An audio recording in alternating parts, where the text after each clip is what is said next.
léeg-léeg kenn ku ne ci ñun dina am ay seytaane muy sa xalaat muy ay nit yu ñëw di wax ay être humain la dong la nga nekk situation yoo xam ne waaye est-ce que wóor na ma joxe lii wóor kenn du ko dénkaane nangam bi ñi di ñëw di wax ba defee soo wéetee ne phase bi laaj na seytaan parce que bu ko moy rek nga gis sa bopp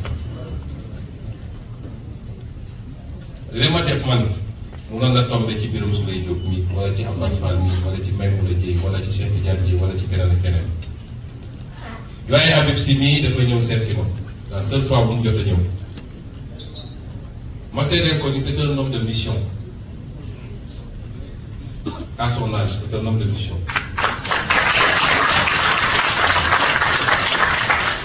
parce que dafa ma seeti ñu waxtaan ma ne ko bu dee yàlla nattu nañu amuñu candidat passif mën na doon nga doon candidat mais ce sera pour ceci et ceci et cela mu ne bu soobee yàlla noonu laa koy def te boobu ba léegi saa su ma buggee dara ci moom su ma ko nee léegi moom mag foofu mun na nekk sa mbay waaye lu ma ko wax mu defee ko noonu c'est un homme de mission noonee laa koy seedee docteur Cheikh Tidiane Dièye bi nga xam ne candidat la moom it démb rek maa koy seetaan ci temps d'antenne gannaaw bu ma seetaanee doyen bi ak tagal bi alors te fu mu dem dégg ngeen ñu fay jiital son premier temps d'antenne dafa régler problème mu temps d'antenne nu Diomaye Faye nii kon di leen féliciter bu baax ci loolu waaye di wax ni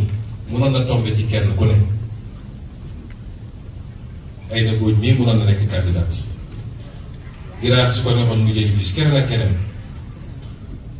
mais tombé na ci Diomaye dama ko tànn nag wax naa leen ko ci vidéo dama koy tànn yàgg na te xam naa ne tax ma tànn ko ma gëm ni Sonko mooy Diomaye du waxantu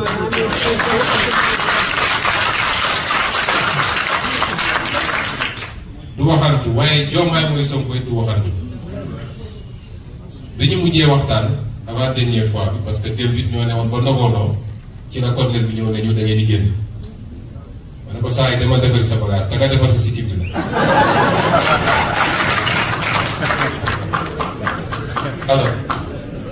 mais bi ñuy mujjee waxtaan dañu toog waxtaan lu yàgg ñiy waxtaan ci yi nga xam ne mi ngi am te nit ñi yaakaar ni mun na andi féewaloo suñu diggante mu wax ma lu am solo mu ne ma président wallaahi politique su waroon dox sama diggante ak yow ma arrêté parce que damaa yëkkati doom tuddee ko te damaa bëgg doom boobu dama bëgg doom boobu Ilaah Widine ma la koy jox comme exemple kon suñu politique la doon booy dafa bàyyi politique bi dama xam ni dëgg la ci moom ñaareel bi mooy nit ñaa ngi ne Diomaye comme bëriwul wax bi man nag Diomaye su ñëwee ñii soon ko sax moo tane woon ci ñoom waaw nga tiital la gars yi waaye ma bëgg a seede ni Diomaye dina nooy fuuf si ñoom ndax sama message yu bëri yii li mu nekk ci gannaaw ñi ma xam-xam nañ Diomaye dañuy waxtaan benn jour maag moom ak Birame Souleye sama kër boobu affaire yi tar na métti na ma ne ñii billaahi bu ñu jëlee affaire bi Diomaye dama tegal ci suuf président loolu kenn du ko fi def fii amul chasse à la sorcière amul fayantu amul et cetera keroog ma ne leen andi leen ma Diomaye mu ñëw ñu waxtaan 4 heures de temps ma koy gunge ba ci buntu bi ma ne xaaral ma seetluwaat ma ne ko Diomaye ñii il faut lii dafa yomb quoi ñii il faut ñu def nii mu ne ma mukk ci àdduna président mukk ci àdduna bu ñu def erreur yi ñu def ñu.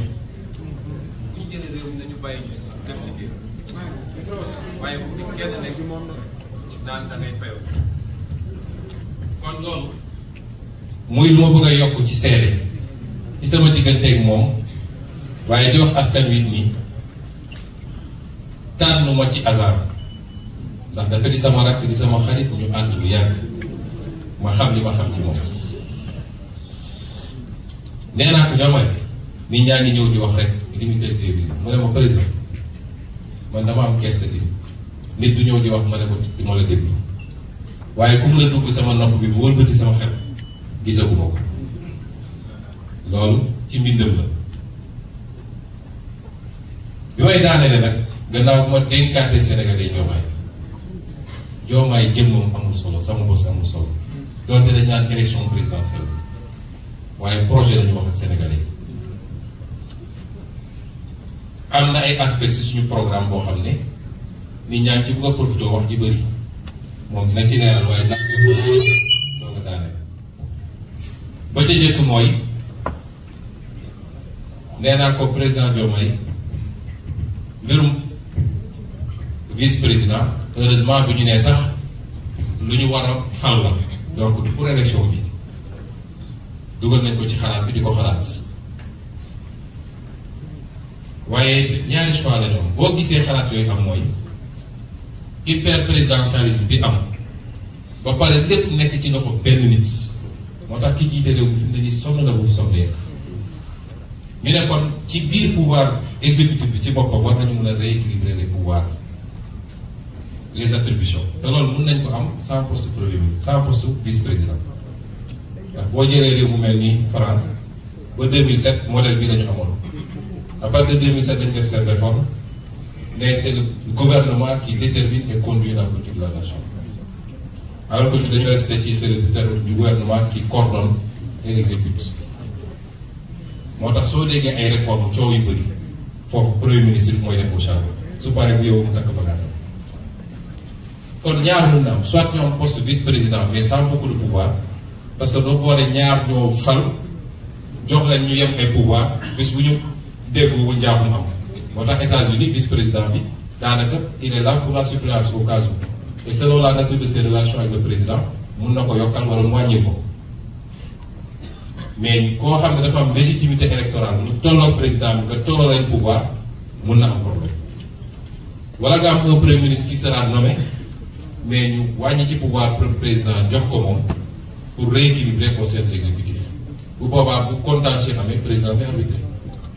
choix yooyu la ñuy def gëm naa ne rek ci mandat bi probablement ak président Diomaye dafay décider mais peut-être schéma boobu moo gën a plausible ñaareel ko bëgg a daanale mooy mbirum koppar question français